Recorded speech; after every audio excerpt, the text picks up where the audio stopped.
Gabi ng Misteryo. Mga kamisteryo, ngayong gabi ito pag-usapan natin tungkol sa ano nga bang epekto ng retrograde sa buhay ng tao. A cosmic portal opens that's going to pull your past directly into your present, whether you're ready for it or not. And I'm not talking about random memories or fleeting thoughts. I'm talking about actual people, real messages, physical encounters with individuals you thought were gone from your life forever. Ano nga ba ang retrograde? Ito ba ay malaki ba ang benepisyo natin kung alam natin na may retrograde? Sinasabi nila na kapag retrograde ng mga planeta, ito raw ay para ma-resolve yung mga old issues sa inyong buhay. This isn't your typical Mercury retrograde. This one is different, dangerous even, because it's happening in Pisces, the sign that dissolves all boundaries between past, present and future, the sign that turns your subconscious into a living, breathing thing. Kung mayroon kayong mga karmic problems with other beings, sa inyong kapwa-tao, sa ibang mga nilalang, maaari ito raw ang kakaharapin kapag may retrograde. At marahil yung mga nangyayaring kaguluhan sa ating kapaligiran tulad ng digmaan sa Middle East ay kasama na rin yan sa epekto ng retrograde. Meron tayong mga makapanayam, meron tayong mga kasama sa gabing ito, mga kaibigan, sa gabi ng misteryo, na magkapaliwanag sa atin ano nga ba ang retrograde na ito, epekto nito sa ating buhay, hindi lang siguro sa atin, kundi sa iba pang mga nilalang sa ating kapaligiran. And now, tonight, mga kaibigan, meron tayo mga dagdag pang mga dapat na ibahagi sa inyo. Especially nitong nakalipas na Sabado, we discussed about the total lunar eclipse.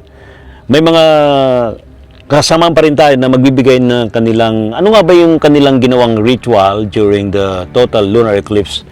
At sa palagay ba nila, ano ba yung benefits na makukuha nila during this lunar eclipse? Malaking bagay din po ito na makatutulong sa ating buhay bilang tao sa planetang ito. Yan din pag-uusapan sa Gabi ng Misteryo. 10 to 11 p.m. sa DCRH. Kaya wala nga absent. See you all. Gabi ng Misteryo. Mga kamisteryo, very interesting yung ating pag-uusapan tonight tungkol sa tinatawag na retrograde. Unang-una, ano nga ba ang retrograde? So, kung i-google natin ang meaning ng retrograde, ito, retrograde. Yan. Ano meaning ng retrograde?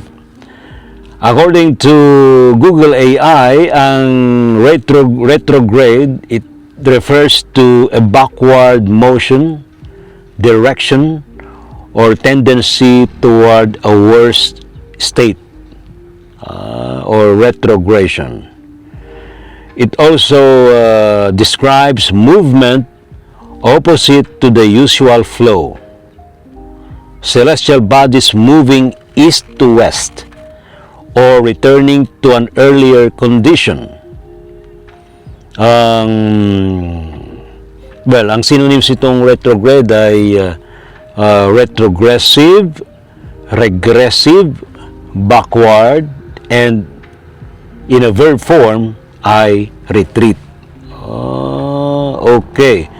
Now, speaking of retrograde, ano nga ba yung kinakaharap nating retrograde ngayon? Yung nararanasan natin na retrograde ngayong March, So, retrograde in March 2026. Ayan, 2026. Okay.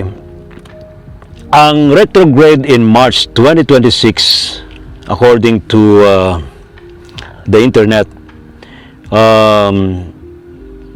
the first retrograde starts on February. So, February pa pala nag-start ang retrograde.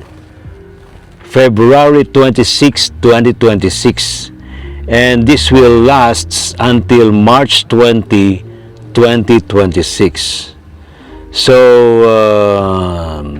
sabi dito, these periods are thought to influence communication, travel, technology, and even everyday decision making.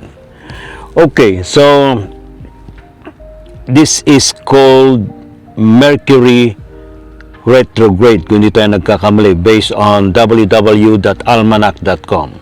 So, check na natin to. Tungkol sa Mercury retrograde 2026 according to almanac.com.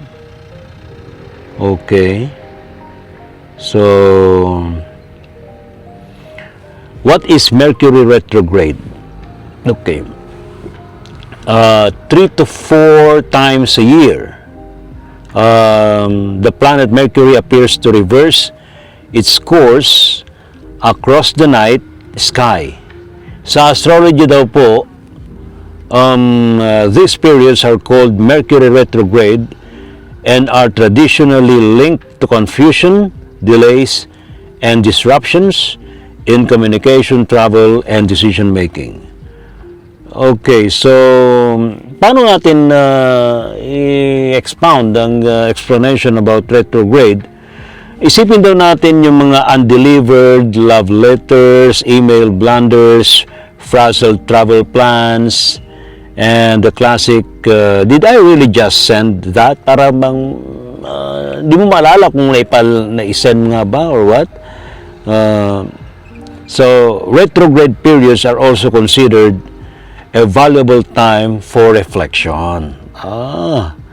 It's said that your intuition may be heightened and that seemingly odd coincidences might carry meaning. Ayan. Okay, so what is... Alam po ninyo, sa totoo lang, maraming mga nagtatanong at tungkol sa mga retrograde. Pero basically, a retrograde is... ibabalik sa iyo ng consciousness ng universe yung mga hindi na resolve na mga issues na dapat mong i-resolve. Yun eh. Alright? So, now, sandali. Check ko lang dito. Ito. Mercury retrograde period from February 26 March to March 2026.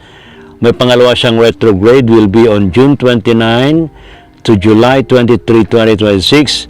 And the third Mercury retrograde ay October 24 to November 13, 2026. So what to do during Mercury retrograde? So the planet Mercury rules communication in all forms, listening, writing, reading, speaking, and so on. As well as activities closely related to communication. So, like negotiations and contracts. It also rules travel, automobiles, shipping, and mail. So, when Mercury is in retrograde, things in those areas may feel off. Feel off. Walang buhay. Ano ba yun? This doesn't mean disaster is guaranteed. Hindi naman pala no. Wala nang dapat ikabahala, but it's wise to proceed with extra care. So, dapat nag-iingat daw po tayo. Okay, so, during Mercury retrograde, ito yung mga don'ts, Avoid signing major contracts. Huwag daw tayong pipirma ng mga major contracts during retrograde. Or making big purchases. Bibili kayo ng bahay, lupa o kotse, bawal daw yun during retrograde. Then also, mag-double check down ng emails, messages, and travel plans. Okay? Sa inyong mga computer, dapat daw mag-backup ng data and devices. Baka magkaroon ng tawag dito, glitches. Hindi kayo makapag-sign in, sign on, makapag-log in. Yan. Alright. Be patient, especially with miscommunications. So, para maiwasan ng away, maging pasyensoso. Ayan. Revisit old projects instead of starting new ones. So, kung ano yung mga nasimulan yung mga dati na, abay, dapat siguro tapusin na. Di ba? Flexibility is your friend. Yan. Recommended po yan. You cannot stop your life, but plan ahead, have backup plans, and be prepared for people's shorter fuses and miscommunication. Okay. Reflecting during retrograde. Ito, binabahagi ko lang po ito sa anong available sa internet. Mamaya naman ay ating pakinggan yung mga advice ng ating mga kaibigan sa larangan ng metaphysics. Reflecting during retrograde. So, some blame Mercury retrograde for all the chaos that happens in their lives. Right now, we have a chaotic situation in Middle East. So, maybe dahil nga sa retrograde yan. Okay? However, this is a good time to sit back and review what you put your energy toward. Ayan. So, ask yourself, sabi dito, are we focusing our energies where it matters? If family and faith are important to us, are we putting enough energy? Ayan. Or have we overextended in certain areas like career or obligations at the expense of relationships or well-being? Ayan. All right. So, losing the balance between different parts of our lives can cause them to suffer. Ayan. So, being aware of connections, especially during Mercury retrograde. This will help us maintain or at least better understand how that balance works. Yun na yun, ha? So yan po. Dapat mag-self-reflect tayo. Now, let's proceed to our guests tonight na magbibigay sa atin ng mga inputs and insights, advices about Mercury retrograde. Atin munang bigyan daan ang payo ng ating young astrologist, si Brother Nico Chua, na magbibigay sa atin ng mga information, insights about Mercury retrograde. Go ahead, Brother Nico, sa iyong advice. Gabi ng Stella.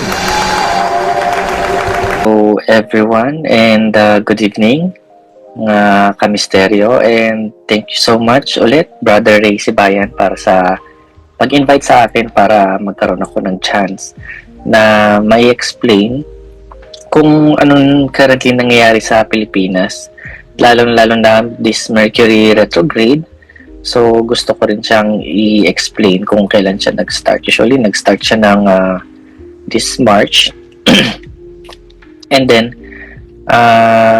mag-e-end siya ng March 22. So, ang Mercury retrograde natin this year is more on sa water sign.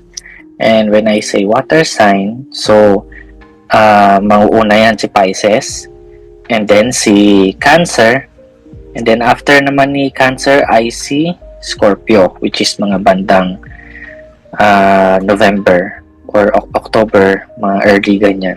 So, may tatlo tayong Mercury retrograde this year. And siya, hindi ko naman masasabing malala. Hindi ko rin masasabing mild lang, ganun. Pero, water sign kasi yan eh. So, when I say water sign kasi, emotion, intuition, sensitivity, and manipulation. So, yun yung mga types of things na kailangan nating pagtuunan ng pansin, kasi this year lalo na may nagbabagang war sa ibang bansa, which is na-predict din natin yan noong live featuring ko kay Ray Sibayan ng Gabi ng Misteryo ng last year December or early this year January, na nasabi ko ay may ipit si Pinas pero hindi naman tayo makakapasok sa war talaga this year. More likely may ipit tayo sa may ipit si Pinas, pati rin yung budget niya and all regarding sa sa war ng ibang bansa, which is ngayon nangyayari na nga siya kasi nagkakaroon na ng oil crisis, di ba? So ayan, yan ang solar return ko kay Philippines. And sa mga hindi nakapanood, pwede nyo pong panoorin ulit yung featuring ko with Sir Ray Sibayan sa solar return prediction ng Pilipinas, or tinatawag natin na yearly prediction ng Pilipinas using astrology. What type of astrology? Western astrology. So ayan, magkaiba ang Eastern and Western astrology, kasi sa Eastern I think yan yung mga yung mga astrology regarding sa animals, like sa feng shui, ganyan, mga Chinese astrology, ayan. And sa Western naman ay modern astrology, and usually yun ang ginagamit ko. And other Western din is actually meron ding isa pa yung sa Indian, sa mga Indian, yan yung tinatawag na Vedic astrology, so iba pa yan. So this time, pag-usapan muna natin ang Pisces retrograde. Okay? Mercury retrograde in Pisces. Bakit nga ba importante si Mercury? Si Mercury kasi, siya ang planet associated sa mind, sa isipan natin. Sa mind, sa manifestation, and the way we speak. The way we speak, communication, perspective din, dahil related siya sa mind, perspective, psychology, etc. Pag sinabing retrograde, ibig sabihin, yung rotation, or I'm not sure if it's rotation or revolution, nakalimutan ko, sorry. So, bumabalik yung bumabalik yung orbit ni Mercury. Kaya ang nangyayari, yung dapat na direct communication natin, nagiging siyang indirect, nagiging siyang misinterpretation, miscommunication, even yung mga manifestation natin or yung pag-sign ng contract, minsan doon tayo nagkakaroon ng pagkakamali. Doon din tayo nagkakaroon ng mga bagay-bagay na na hindi maayos. Okay? Kasi ang nangyayari diyan, kapag nag-sign ka ng contract or kapag nakipagkasundo ka during Mercury retrograde, kahit anong zodiac sign yan, lalong-lalo na kung hindi mo ni-review yung kontrata mismo or yung dealership mismo, ang mangyayari after ng Mercury retrograde, pagsisisihan mo, or it's something na parang magkakaroon ng breach of contract, or magkakaroon ka ng realization na ay lugi ako sa kasunduan, yung ganun. Usually madalas mangyari yan during Mercury retrograde kapag nagpapasign ng contract, or like nagkakaroon kayo ng bagong offer, ganyan. Pero meron din namang mga ibang tao na kapag ganun na nangyayari, ay delayed blessing nila yon na natutupad. Kaya sa iba, positive sa kanila. Pero majority, nagiging siya negative kapag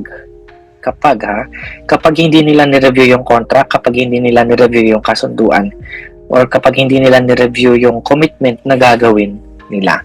So, ganun ang generally ang Mercury retrograde. Ngayon, since nasa Pisces siya, itong i-explain natin. So, nag-start siya ng February 26, Pisces retrograde, and magtatapos siya ng March 20. Okay? Magtatapos siya ng March 20 si Mercury retrograde, which is, I think that time is sakto ng Ramadan sa Pinas, So, ayun. I-share ko ang aking screen para makita ninyo kung ano yung itsura sa astrology chart si Mercury retrograde.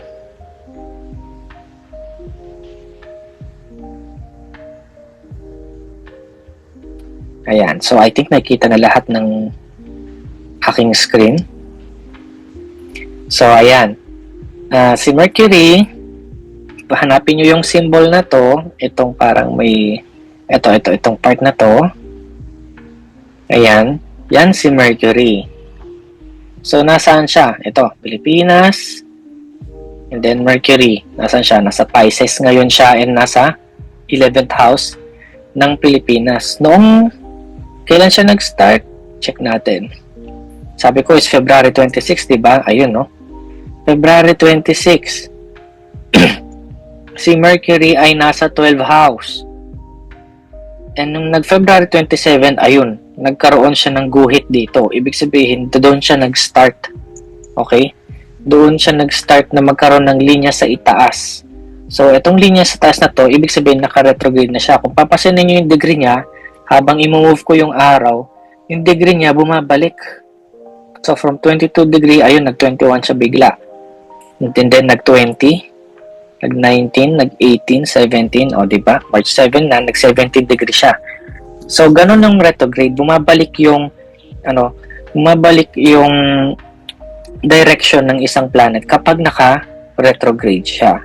So, ano yung mga i-expect natin sa Mercury retrograde in Pisces? So, pag-uusapan natin si Pisces. Si Pisces, about siya sa blessing.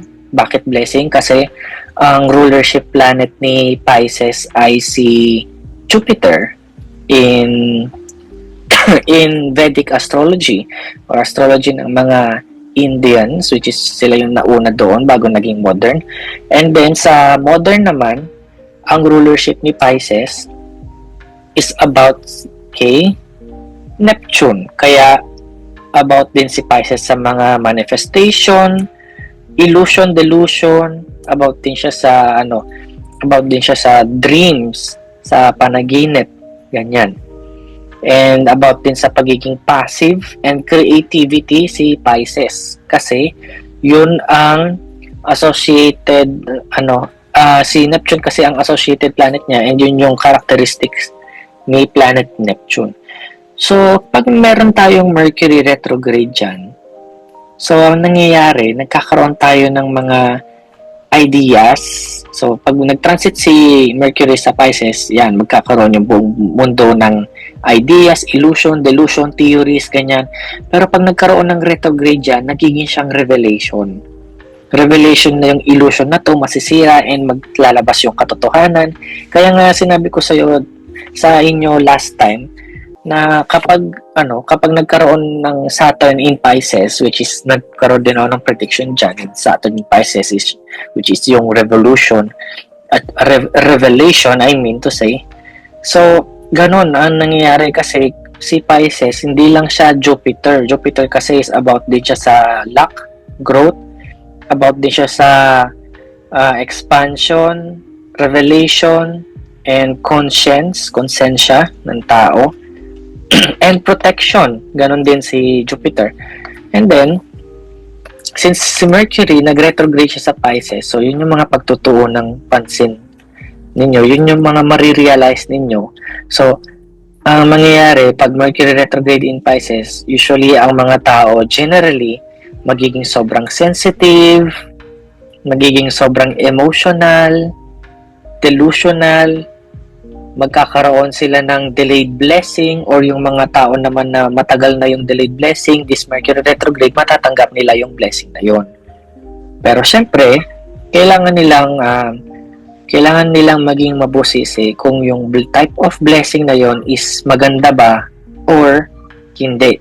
Kasi, as I said kanina, if magkakaroon kayo ng commitment or magkakaroon kayo ng signing contract, ganyan, kailangan ninyong i-check kung yung pipirmahan ninyo is panalo ba kayo o talo or garabyado, ganun. Or kung hindi match yung energy na i-output ninyo sa magiging kasosyo nyo sa negosyo or sa kasunduan, ganyan. Or baka kayo mas maraming effort, mas konti lang effort nila, pero mas sila yung magbe-benefit kesa sa'yo. Hindi maganda yung ganon. So, para-review ninyo yung contract ninyo na pipirmahan ninyo when it comes sa Mercury retrograde. As much as possible, much better na pumirma ng contract, also much better din na bumili ng sasakyan after ng Mercury retrograde. Bakit? Kasi Mercury rules the wheels, mga gulong. Okay? Kasi si Mercury, ang rulership niya ay si third house, which is short trip travel, which is doon din included yung mga gulong. Okay? So, ayan. At saka, since this Mercury retrograde in Pisces, wag kayo magsasalita ng patapos kasi makakasakit kayo ng tao. Okay? Lalo na this March 14, dumikit siya kay Mars. So, prominent yung aksidente. Dahil na-overlook details. Bakit? Bakit na-overlook details? Why overlook details? Kasi Pisces, passivity pagiging passive Yung usually, ang mga Pisces, lagi nila sinasabi sa sarili nila, it is what it is, bahala na system, bahala na si God, ganon. Passive. Since si Mercury, nag-conjunct siya kay kay Mars. Mars kasi is the planet of action. Ayan. Action, reaction, anger. Ayan. Lalo na Mercury retrograde. So, magkakaroon ng immediate action, reaction, response due to miscommunication and misinterpretation na nanggaling kay Mercury retrograde. Kaya nagkakaroon ng maraming accident. Okay? Accident, away, violence. Ayan. So, ganun ang nangyayari. So, ayan. Ganyan yung i-expect natin kay Mercury retrograde, lalo na nasa 11th house siya ni Philippines. So, 11th house is community. So, and di lang yun. 11th house din, about din siya sa technology, about din siya sa, social media information. Ayan. And about din siya sa future.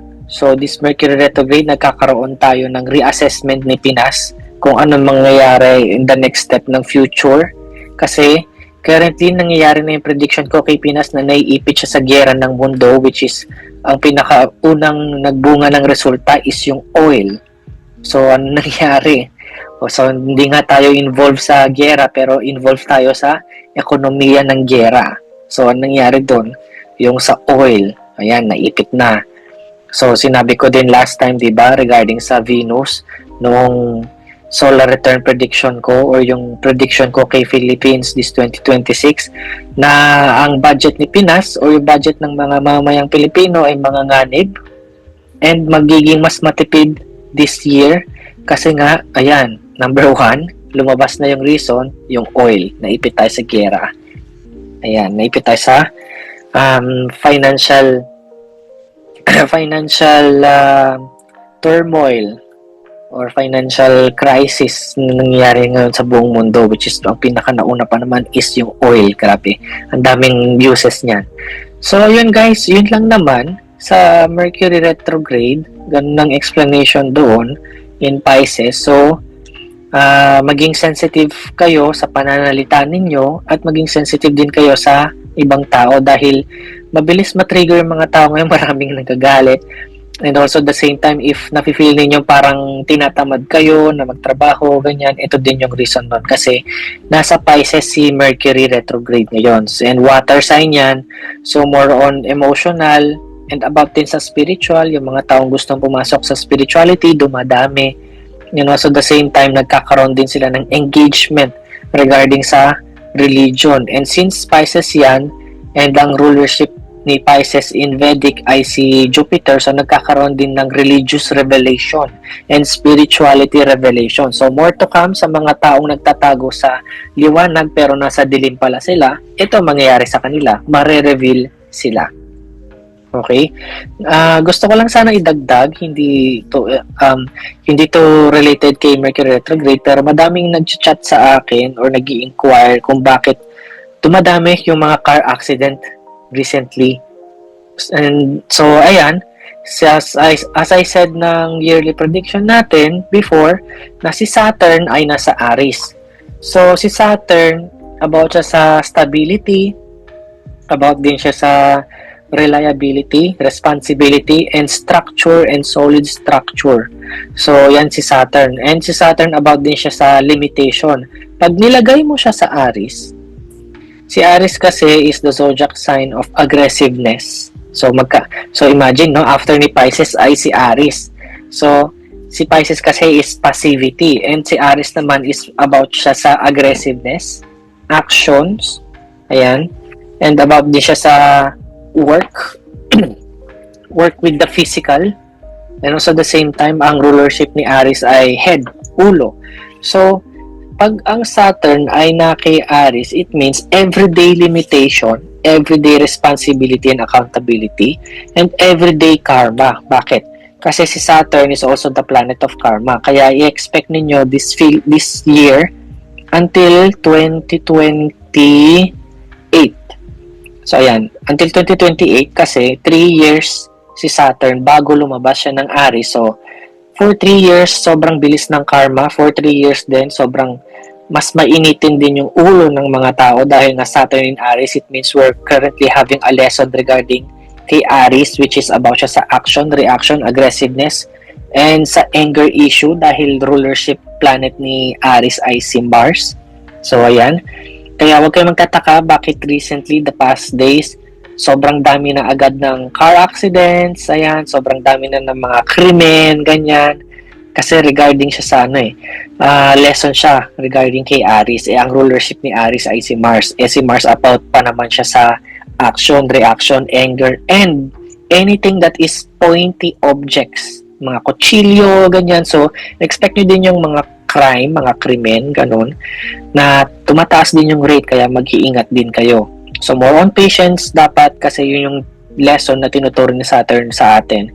And also, the same time din, maging maingat din, maging alert din. Yes, kasi si Aries and si Mars, the same time, alertness din kasi ang tinuturo nila. Hanggat nandiyan si Saturn, nandiyan yung lesson ni Pinas, maging alert. Okay? Maging alert, maging patient, and also the same time, kung kailangan maging aggressive, go. And kung kailangan din mag-take ng action, go. Ayan. Ito din yung reason kung bakit in-advise ko majority na magsuot ang mga tao ng amethyst. Yun ang pinaka ma-recommend ko na crystal, which is yung amethyst. Kasi amethyst ay associated siya sa grounding, associated din siya sa discipline and emotional power. Ayan. And also the same time, about din siya sa emotional balance din si amethyst. Kasi associated siya kay Saturn. Okay? So, ayun guys. Yun lang naman ang gusto kong ma-share sa inyo. And I think last na to. So, one of the reason kung bakit si oil ay napaubos na din kay Pinas dahil si Saturn currently ay nasa Aries din. Okay? So, si Saturn kasi na dyan din papasok yung oil. Associated si Saturn kay oil. Bakit? Kasi ang oil nagpo-form yan sa ilalim ng lupa within time. Si Saturn kasi is the god of time. And pag nag-form siya sa ilalim ng lupa, doon pa lang siya ma-harvest. Okay? So, kaya siya tawag na fossil fuel, and then doon magpo-form yung oil. And then after nun, since nasa ilalim siya ng lupa, pwede rin siyang associated kay Pluto, since Pluto is Hades, the god of the underworld. Ayan. And ang ating Pluto ay nasa Aquarius. So may tendency na if hindi talaga okay ang oil, baka this time, since Pluto ay nasa age of Aquarius until since 20 years yan. So since natapos na yung last year, so 19 years na lang before mag-exit si Pluto sa Aquarius. So ang mangyayari, may tendency na baka hindi na oil yung maging solution natin sa daily life natin, baka maging iba na. Since si Aquarius is about siya sa innovation, invention, so about siya din sa community and technology, may tendency na si oil ay mapalitan na ng electricity. Okay? Since si Saturn ay nasa Aries at ang dignity ni Saturn ay fallen, pag sinabing fallen, it means 0% yung power ni Saturn.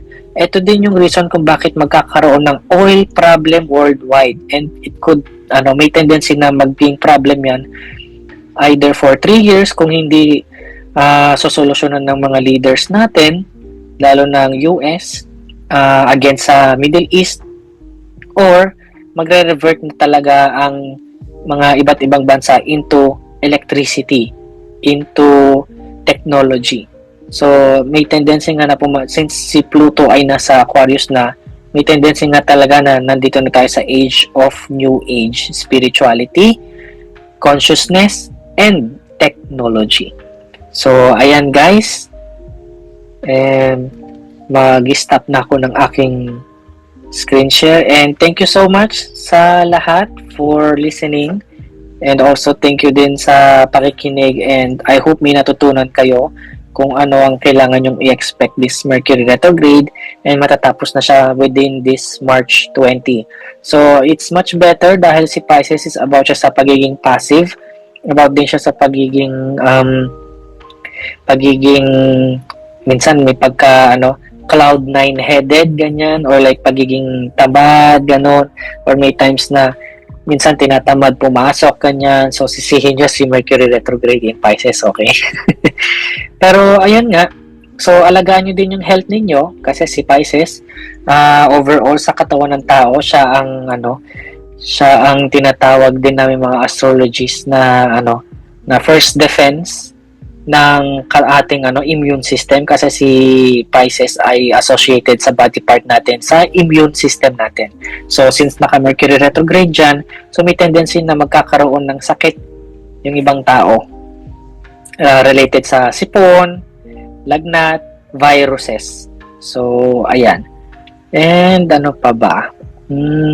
I think nasabi ko na lahat. So thank you mga kamisteryo, and also Sir Ray Sibayan, thank you so much sa pag-invite sa akin sa Gabi ng Misteryo para makapag-share ng astrological events na mangyayari, which is si Mercury retrograde. And also guys, it is also good thing na mag-manifest tayo ng April 3. What type of manifestation? Which is manifestation regarding kay Venus. Bakit? Kasi April 3 is Friday, and Friday is Venus Day. And also the same time, that day is full moon. What type of full moon? Pink full moon. Okay? And then maganda rin siguro na mag-manifest tayo ng Venus hour. Paano natin malaman ng Venus hour? It's safe to say na yung Venus hour is mga 8 p.m. Okay? Mga 6 to 8 p.m. Ganon ang Venus hour. So Venus kasi related siya sa material things, related din siya sa material possession, related din siya sa money, pera itself, and related siya sa desire. So pwede kayong mag-manifest that day ng mga bagay na gusto nyong i-manifest, ng mga bagay na dine-design ninyo matagal na hindi pa nakukuha. And medyo powerful yung araw na yon kasi April 3 ang numerology niya that day, 3, 4, 8. Okay? So, ang numerology ni April 3 is 8 numerology. Ano ulit ang 8? The numerology of power and the numerology of Ouroboros. Bakit siya naging Ouroboros? Kasi 8 symbolizes infinity. Okay? So, medyo powerful yung araw na yon kasi numerology 8 siya. Kasi April, which is 4, and then plus 3 dahil April 3. So, that is 7, and then plus 1. Kasi 2026, 6 plus 2 plus 2, that is 10. And i-reduce mo siya into 1 dahil hindi mo pwedeng naman i-combine yung 1 to 0, 1 pa din yun. So, 7 plus 1, it's 8. Okay? So, ayan guys. Once again, thank you so much mga kamisteryo and sa Ray Sibayan.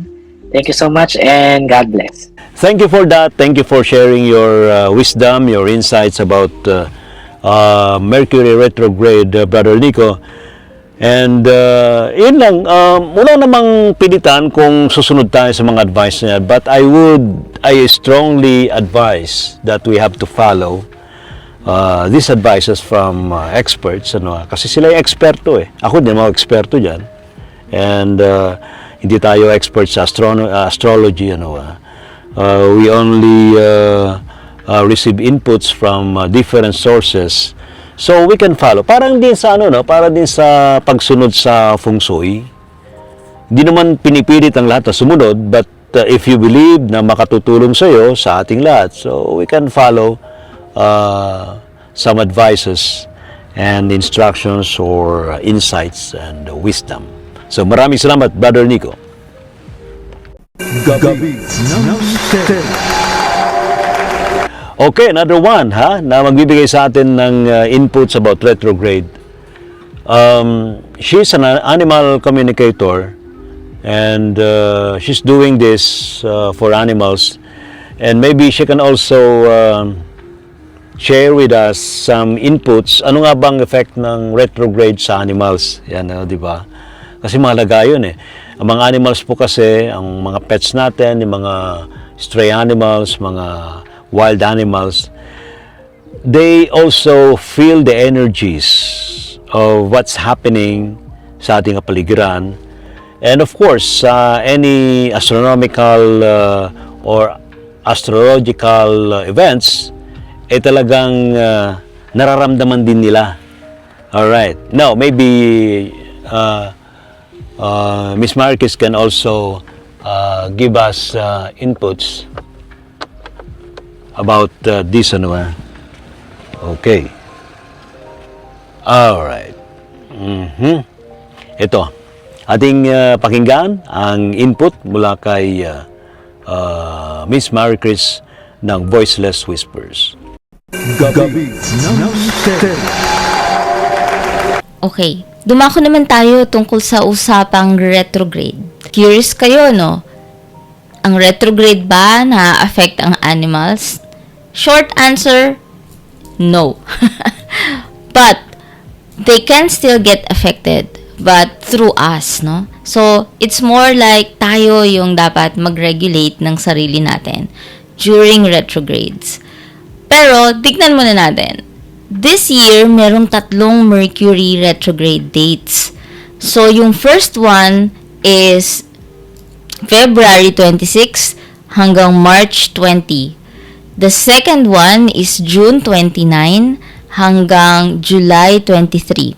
At yung final retrograde is going to happen October 24 to November 13. So, ano ang usual na behavioral and psychological effects ng retrograde? Number 1 is communication breakdown. So, may mga misunderstandings sa mga conversations, sa emails, sa messages. So, it can lead to conflict. Cognitive and emotional impact. So, may mga taong makaka-experience na unfocused, forgetful, medyo mentally sluggish, no? May anxiety, heightened anxiety, irritability, heightened emotional sensitivity.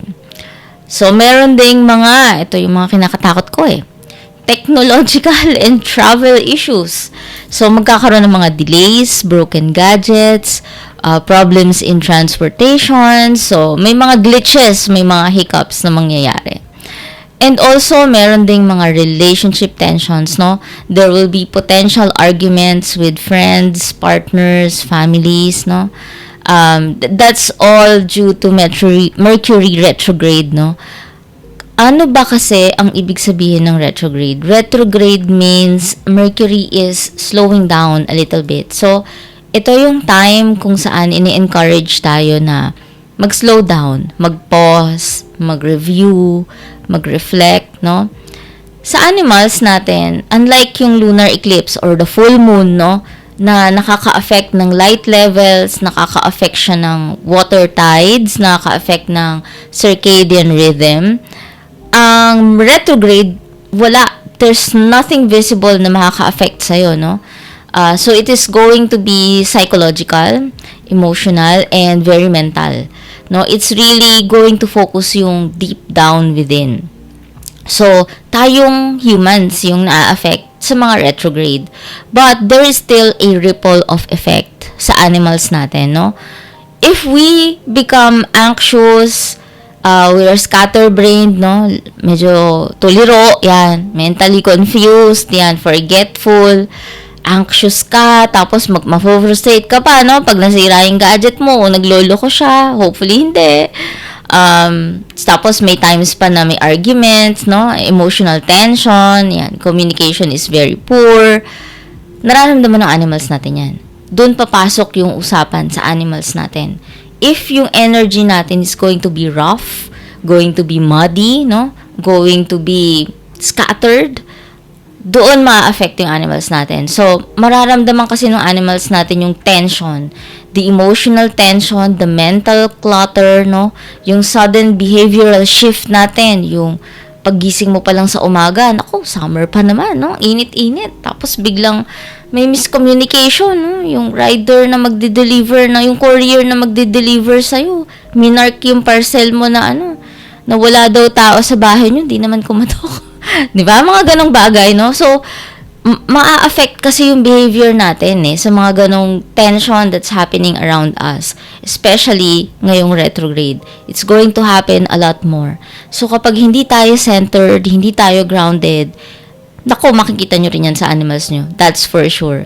Why? Kasi animals mirror their guardian's energy, no? Kung maganda yung energy ng guardian, maganda rin yung energy nila. They will be peaceful, they will be stress-free.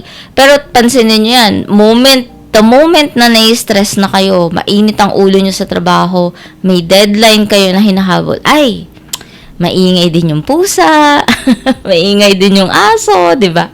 Napapansin nyo ba yung mga ganung bagay? It's because whatever they see, they also reflect, no? So, kung yung mga animals nyo are very calm, behaved, composed, no? Yung sinusunod nila yung routine nila, it's because centered ka din. So, in other ways, no? Pwedeng mag-increase yung pagiging clingy nila, no? Pwedeng pumasok ka lang sa kabilang kwarto, hindi ka nila nakita. Oh, nagmimiyaw na yan, no? Na kumakahol na yan, naabot hanggang kapitbahay ang lakas ng tunog. So, nagiging clingy sila. Or sometimes, in the opposite manner, no? Nagiging withdrawn. So, baka magtaka ka, bakit parang mukhang may sakit yung pet ko? Hindi ako tinatabihan. Dati tinatabihan naman ako, di ba? It's because there might be something wrong with your energy management, no? Dapat tignan nyo muna yung sarili nyo. And then, pangalawa, i-check nyo rin if there are medical conditions that need to be addressed. Huwag nyong pababayaan na inisip nyo lang yung energetic and spiritual component ng pet nyo, no? Isipin nyo rin yung physical all the time. Pero, may elimination process, no? Check nyo muna, ay, ako ba? Ako ba yung problema? Diba? Kung hindi ako, baka naman nag-withdraw lang siya kasi gusto niya mag-calm down, cool down, you know, magpahinga, mag-pause, ganon. Pero kung it's none of the above, dalhin nyo na yan sa bed. Number 3, pwede siyang maging reactive sa mga ibang pets na kasama niya. Kung dati hindi naman siya masyadong gagalitin, no? For example, dati mahilig sila maglaro. Pag ganitong oras, naglalaro na yan. And then suddenly, yung isa ayaw maglaro. Tapos yung isa gusto naman makipaglaro. So, pwedeng mag-burst yan into small conflicts, no? Or small fights. So, magkakaroon ng heightened reaction, no? Heightened yung medyo negative na clashes ng mga pets nyo sa bahay. And lastly, no, pwede rin mangyari na magkaroon ng mga idiopathic problems na wala talagang source. For example, sudden digestive upset. Pwede siyang magkaroon ng diarrhea. Pwede siyang magkaroon ng constipation, no? Pag ang animals usually na diarrhea, the spiritual meaning of that is there is no boundary, no? Hindi niya kayang pigilan yung excessive flow of release ng energy, no? Hindi niya kayang i-hold. Wala siyang momentarily holding of energy sa loob ng body niya. Parang meron siyang feeling na kailangan niyang i-let go lahat. Ganun. So, that's the spiritual and energetic aspect of diarrhea. And constipation, on the other hand, is the inability to release, no? You're holding on too much to something, no? You're holding on something inside you na ayaw mong pakawalan, no? For example, you're very uptight na, ayaw makipaglaro sa akin ng sister ko. So, parang meron siyang tension na nagbe-build up sa digestive system niya, di ba? So, hindi siya makarelease, no? Or, si mama at si papa nag-aaway na naman. So, hindi rin niya ma-hold yung energy of grace and softness and love inside the body of the animal. So, parang is trying to hold on too much tension. Hindi siya makapoop, no? So, ganun yung mga energetic and spiritual meanings of animal illnesses. But, again, if tapos na ang retrograde and you're still experiencing these issues, might as well take the animal to the vet to get a physical exam. So, wag nyong isasangkalan, no, yung physical health ng animal nyo just because there are signs that relate to the retrograde. And finally, no, how do we support our animals during retrograde? Katulad lang dun sa steps na inoffer ko on how to support our animals during lunar eclipse, it is very important to slow down, no? slow down your routines, but still keep to your routines. Parang bawasan nyo lang yung mga activities nyo. For example, in a day, kung let's say you're taking your dog to an activity with other dogs, no? Let's say meron kayong playtime session around this time. You observe nyo if your animal is withdrawing from that activity, then maybe it's time to just cut it off for the meantime and just stick to normal walks, no? I-check nyo yung mga routine nyo, if are you keeping the feeding times normal, hindi ba pabago-bago, consistent ba yung oras ng feeding nyo, consistent din ba yung type of food na binibigay nyo. Sometimes, the very fast switching of food, no? Say, nagpalit ka ng brand or nagpalit ka ng flavor, no?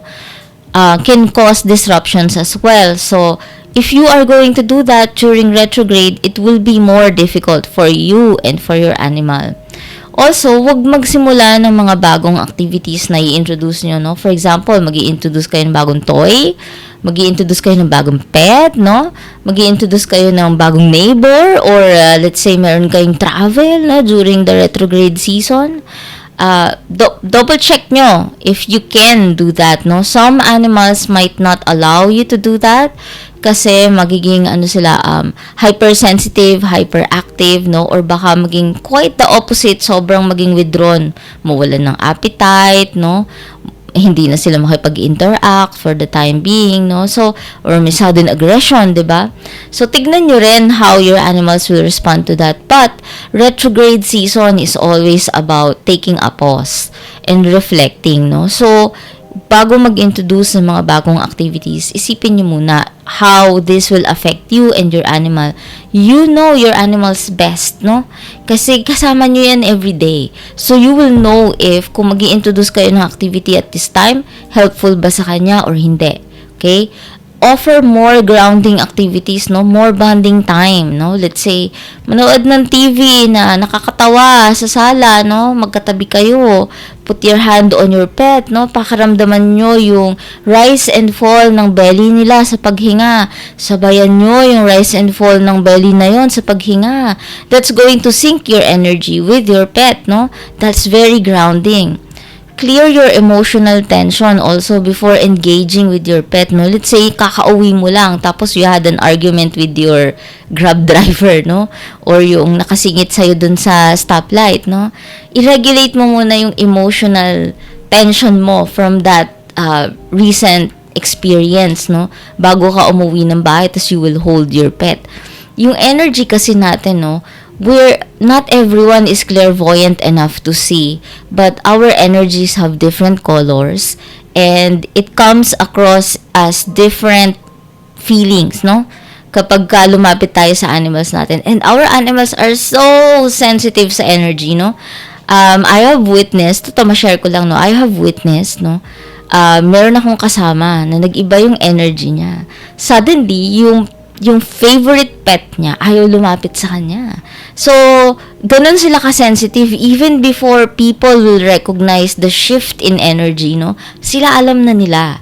So, bago kayo umuwi ng bahay, no, before you open that door, just stand in front of your door, take 3 very deep, long breaths, no, and long exhales.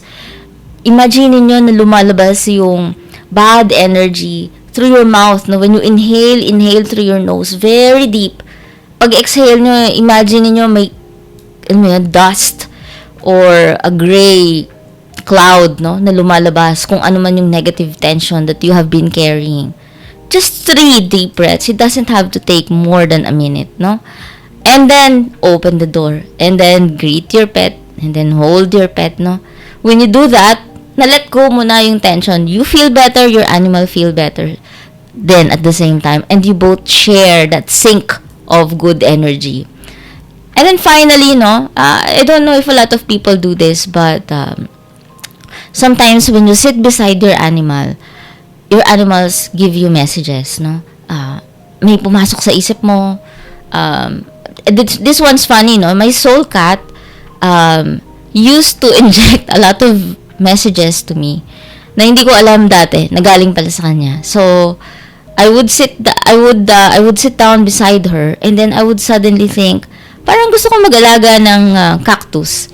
wala naman akong skill sa pag-alaga ng cactus. Tapos, ang iniisip ko pa nun, parang isang bowl of cactus na yung parang mukhang flowers yung leaves niya, yung may mga colors na pink, ganyan, and, yellowish na green, ganon. Sabi ko, wala akong skill sa ganun eh. But, I don't know where I got that idea from, no? So, ginawa ko. And then, at that time, no, hindi pa ako animal communicator. I asked another animal communicator who later on became my good friend, no. And then she told me, oh, that's your cat. She's been trying to tell you to start taking care of more plants inside your house, no. So, during retrograde kasi is a season of yin, no. Para siyang more grace. Hindi siya more yang eh. Yang is the energy that pushes you, no. Yin is the energy of rest, relaxation. And what yin does to you, your aura, no? Yin softens you. So parang yung hard aura mo when you're outside, you're yang eh. You're trying to protect yourself from people, environment, everything. But when you're in the yin mode, your aura becomes like gelatin, parang squishy gelatin yan. So you become more open, no? More telepathic to receive messages from your animals. So, during the retrograde, it also showers us with that opportunity to be more in grace, no? More in yin energy than in yang. So, when you rest and relax beside your animal, get a journal, no? Yung lang, habang nag-iisip ka lang ng muni-muni mo, ganyan, about life, about how to take care of your pet better, no? What to do after the retrograde passes, no? Jot down what kind of ideas come to your head. And most likely, no? Siguro, palagay ko, mga 60 to 70% galing sa animals niyo yun. And maybe before you even sit down, no? Ask them a question. Ask them how you can make their lives a little bit better, no? And then watch what comes inside your mind, what ideas you get, what pictures inside your head you get, no? So that's how you can make retrograde meaningful, very supportive for both you and your pets, no? Try that. Let me know how it works for you. And if all else fails, I'm right here for you. You can always connect with me. You can visit me on my Facebook page, my YouTube, or even via Instagram. Now you can connect with me via Messenger and also via WhatsApp. I'm always here to support you, even if you just have questions, no, about your animals. Okay? So that's it. Hopefully marami kayong natutuhan about the retrograde and lunar eclipse and also about our animals. So, yun lang for now, and hopefully I will see you in the next one. Bye! Thank you, Ms. Marquez, sa inspiring words and wisdom na na-share mo sa ating program about retrograde. And I hope yung ating mga viewers, yung ating mga listeners ay magkaroon din ng insights, mapakinabangan yung ganito mga advice from our experts. Okay, salamat. Gabi ng Misteryo.